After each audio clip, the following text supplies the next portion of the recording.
में चुनावी बिगुल बज चुका है और आने वाले दिनों में मतदान होगा और उसके बाद मतगणना होगा।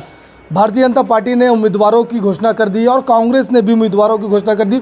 उसी बीच बीजेपी के छोटेलाल चौधरी हैं और उन्होंने कहा है कि वो निर्दलीय चुनाव लड़ेंगे वैशाली नगर विधानसभा से। आखिर ये स्थिति क्यों निर्मित हुई है, सबसे पहले ये बताइए, आखिर वैशाली नगर विधानसभा से आप चुनाव लड़ेंगे, आप तो बीजेपी में हैं, तो ये स्थिति निर्मित क्यों हुई है? क्या है कि हमने मांग किया तो वैशाली नगर से लड़ने के लिए।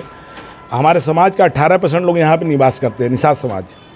और भारतीय जनता पार्टी कांग्रेस पार्टी से भी निवेदन किया गया था कि हमारे 10 व्यक्तियों को विधानसभा वैशाली मतलब कि अपना विधानसभा छत्तीसगढ़ प्रदेश में दिया जाए, लेकिन इस टाइप का ऐसे एक भी को नहीं दिया गया। एक अपना गुड्डा दी निषाद समाज को देते कांग्रेस से, लेकिन भारतीय जनता पार्टी कोई निषाद को नहीं दिया गया।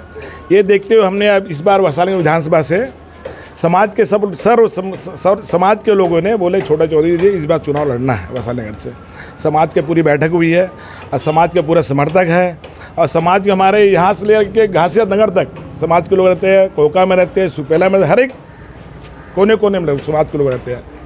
ये देखते हुए हमने वैशाली विधानसभा इस पर लड़ने का मन बनाया है और उत्तर भारतीयों को भी समर्थन मिल रहा है। और मैं दावे के साथ बोलता हूँ वैशाली विधानसभा में अपने मुस्लिम समुदाय के लोग भी 5 वोट कम से कम लूँगा, निर्दलीय लड़ के लूँगा मैं। तो बीजेपी से रिकेश सेन है और कांग्रेस से अब मुकेश चंद्राकर भी है, तो इस बीच अपने आप को कहाँ देख रहे हैं आप? मैं अपने आप को इस बार त्रिकोणीय वैशाली नगर में त्रिकोणीय श्रृंखला होगा। कांग्रेस और बीजेपी नेशनल पार्टी है। मैं निर्दलीय होकर दोनों को जवाब देने खड़ा हूँ मैं। ये थे छोटेलाल चौधरी निर्दलीय चुनाव लड़ने की बात करें। चाचा थोड़ा सामने आइए, क्या नाम लिखते हैं आप? मोहम्मद मतीन कुरैशी। तो ये बताइए, छोटेलाल चौधरी जी चुनाव लड़ रहे निर्दलीय, आप उनका समर्थन में? समर्थन, उनका साथ दे गया। तो ये उनका साथ देंगे। भैया क्या नाम है? ओम प्रकाश पाल। तो निर्दलीय लड़ेंगे चुनाव बोल रहे हैं, पूरा तो समर्थन है, अपना पूरा समर्थन है। जहाँ तक सहयोग मांगे वहाँ तक देंगे, तन मन धन से। आप तो भाजपा के सहयोगी रहे हैं जी, लेकिन टिकट वितरण में सही से टिकट नहीं मिला, इसलिए इनको खड़ा किया जा रहा है। और भी लोग हैं, उनसे भी हम बात करेंगे। मनोज जी इधर आइए। छोटेलाल चौधरी जो अब निर्दलीय प्रत्याशी के रूप में वैशाली नगर से लड़ेंगे, तो क्या मानते हैं, किस रूप में इस चुनाव को देखते हैं? इस वैशाली नगर विधानसभा चुनाव में मछुआरा समाज पूरा इनके साथ है और हर वर्ग के लोग इनके साथ है और ये कर्मठ और अच्छे मतलब हमेशा सामाजिक कार्यों में रुचि रखते हैं। इनके लिए हम सब समर्थन में साथ हैं। चाचा आप क्या नाम लिखते हैं? इसार अहमद। तो आप साथ में खड़े हैं? जी, मैं साथ में इसलिए खड़ा हूँ क्योंकि हमारे भाई चौधरी साहब छोटेलाल चौधरी ये भाजपा में तो काफ़ी दिनों से मेहनत करते आए हैं, उन्होंने बहुत साथ दिया, लेकिन जब इनको अनदेखा कर दिया गया है और वो इस वजह से अनदेखा कर दिया गया है कि ये सिर्फ कैंप क्षेत्र के एक जुझारू नेता है और हमारे कैंप क्षेत्र को ये अनुमति क्यों नहीं मिलती है, हमारे को ये सहमति क्यों नहीं मिलती है कि हमारे यहाँ से कोई विधायक खड़ा हो, क्या हम उसके हकदार नहीं हैं? इस वजह से क्या है, हमारे जो छोटेलाल चौधरी साहब है इन्होंने बगावत नहीं की है, लेकिन उन्होंने ये मन बनाया है कि ये निर्दलीय चुनाव लड़ेंगे और इनके साथ जो है पूरा समाज इनके साथ है।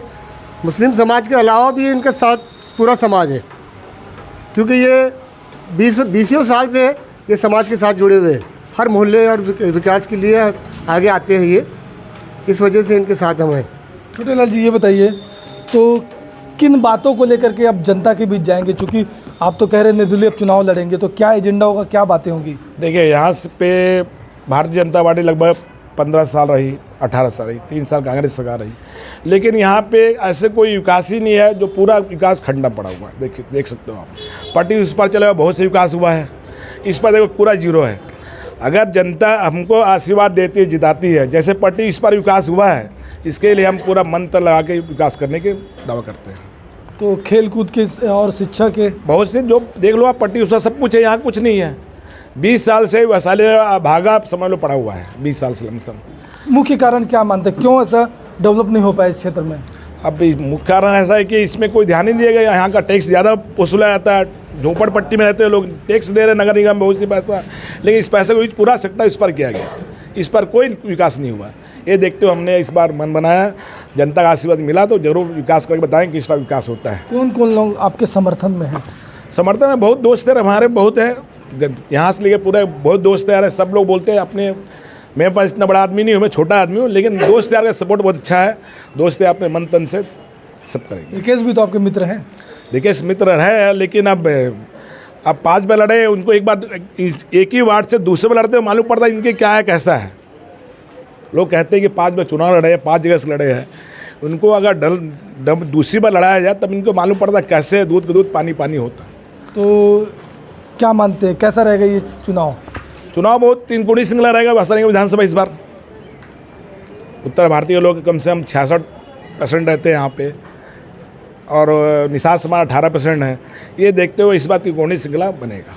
चलिए, ये थे छोटेलाल चौधरी जी, जो साफ तौर पर आगाज कर चुके हैं विधानसभा चुनाव लड़ने का, और निर्दलीय प्रत्याशी के रूप में वैशाली नगर विधानसभा से चुनाव लड़ेंगे। कहीं ना कहीं भाजपा के जो प्रत्याशी हैं रिकेश सिंह, उनकी मुसीबतें अब बढ़ती ही जा रही है। वैशाली नगर से मैं प्रदीप विश्वकर्मा।